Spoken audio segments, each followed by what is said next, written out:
ഷാഫി പറമ്പിലിനും ദേ ചിട്ടി ഒത്തിട്ടുണ്ട്. പിണറായി സർക്കാർ വേട്ടയാടുന്നേ എന്ന് മോങ്ങുന്നതിന് മുന്നോടിയായിട്ട് എന്താണ് സംഭവിച്ചതെന്ന് അറിയുക.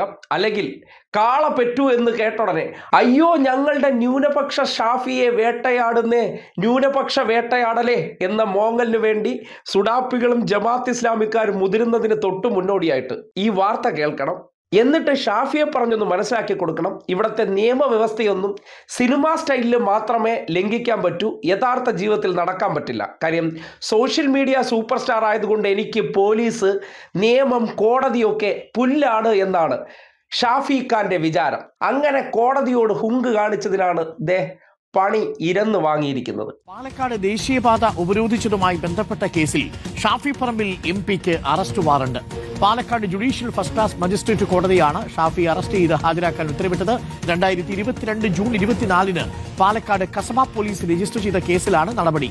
ഷാഫി പറമ്പിൽ ഹാജരാകാൻ തയ്യാറാകാത്ത സാഹചര്യത്തിലാണ് കോടതി അറസ്റ്റ് വാറണ്ട് പുറപ്പെടുവിച്ചത്. കേസ് ഈ മാസം 24 വീണ്ടും പരിഗണിക്കുമെന്നറിയുന്നു. കേട്ടല്ലോ, 2022 SFIക്കാർ രാഹുൽ ഗാന്ധിയുടെ ഓഫീസിൽ കയറി ഒരു വാഴ വെച്ചു. കാണാൻ പോലും ഇല്ലാത്ത ഒരു MP. ആ MP എവിടെയെന്നറിയാൻ ഒരു വാഴ വെച്ചതിനാണ് അന്ന് ദേശീയപാത ഉപരോധിച്ചുകൊണ്ട് ഷാഫി അവിടെ റീൽസിലൂടെ സൂപ്പർ സ്റ്റാർ ആയത്. റീൽസിന് വേണ്ടി വീഡിയോ എടുക്കാൻ കേരളത്തിലെ ദേശീയപാതകൾ ഉപരോധിച്ചു. എന്നാൽ ഉപരോധിച്ചാൽ അത്തരം പ്രവൃത്തികൾക്ക് സ്വാഭാവികമായി പോലീസ് കേസെടുക്കും. കേസെടുത്താൽ എന്ത് ചെയ്യണം? സ്റ്റേഷനിൽ കീഴടങ്ങുകയോ അല്ലെങ്കിൽ കോടതിയിൽ ചെന്ന് ഹാജരാവുകയോ വേണം. ഇത് രണ്ടും ചെയ്തില്ല. ഇത് രണ്ടും സോഷ്യൽ മീഡിയ സൂപ്പർ സ്റ്റാറായ ഷാഫിയെ നിങ്ങൾക്കറിയില്ലേ? ഇവിടെയൊന്നും വരാൻ എനിക്ക് സൗകര്യം കിട്ടില്ല, ഞാൻ MP കൂടിയാണ്, വേണമെങ്കിൽ ആ ജഡ്ജിക്ക് ഞാൻ ഇരിക്കുന്നിടത്ത് വരാൻ പറ, എന്നെ വന്ന് കണ്ടിട്ട് പോകാൻ പറ. ഇതായിരുന്നു മനോഭാവം. ഇതിൻ്റെ അടിസ്ഥാനത്തിലാണ് പലതവണ വാറണ്ട് പുറപ്പെടുവിച്ചിട്ടും കോടതിയിൽ ഹാജരാകാതെ ഷാഫി കോടതിയേക്കാൾ വലിയ സൂപ്പർ സ്റ്റാർ കളിച്ചത്. അങ്ങനെയാണ് ഇപ്പോൾ അറസ്റ്റ് വാറണ്ട് പുറപ്പെടുവിച്ചിരിക്കുന്നത്.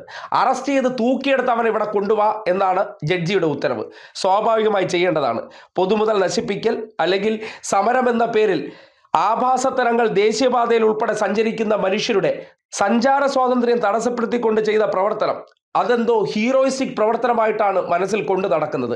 അതിൻ്റെ പേരിൽ ദുരിതം അനുഭവിച്ച മനുഷ്യർ എന്ത് പ്രശ്നമുണ്ടായാലും റോഡ് ഉപരോധിക്കാൻ പാടില്ല എന്ന നിർദ്ദേശങ്ങളെയൊക്കെ മറികടന്ന് ഇങ്ങനെ നിയമവിരുദ്ധ പ്രവർത്തനം നടത്തിയതിന് ശേഷം കോടതിക്ക് മുന്നിൽ ഹാജരാകാത്ത അണ്ണൻ്റെ ആ ഹീറോയിസ്റ്റിക് ഹുങ്കുണ്ടല്ലോ, അതിൻ്റെ ഹുങ്കാണ് കോടതി ചവിട്ടി ഒടിക്കേണ്ടത്.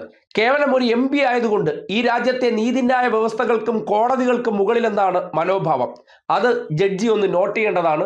അറസ്റ്റ് ചെയ്തുകൊണ്ട് വരുമ്പോൾ ഒരു അണപ്പല്ലടിച്ച് തെറിപ്പിച്ചാലും കുഴപ്പമില്ല. കാര്യം ഇങ്ങനെ നിയമവിരുദ്ധ പ്രവർത്തനങ്ങൾ നടത്തി ഷോ ഓഫിലൂടെ റീൽസൊക്കെ ഇട്ട് വലിയ സൂപ്പർ സ്റ്റാർ കളിച്ച് നടക്കുന്ന ഇവരെ പോലുള്ളവർ രാഷ്ട്രീയത്തിന് തന്നെ വലിയ കെടുതിയാണ്. അങ്ങനെയുള്ളവർ നിയമവ്യവസ്ഥയെപ്പോലും ബഹുമാനിക്കുന്നില്ല, മാനിക്കുന്നില്ല എന്ന് കാണുമ്പോൾ നിയമം എന്താണെന്ന് ഇവരെ പഠിപ്പിച്ചു കൊടുക്കേണ്ട ഉത്തരവാദിത്വം ബഹുമാനപ്പെട്ട കോടതികൾക്കുണ്ട് എന്ന് മാത്രമാണ് ഈ സന്ദർഭത്തിൽ പറയാനുള്ളത്.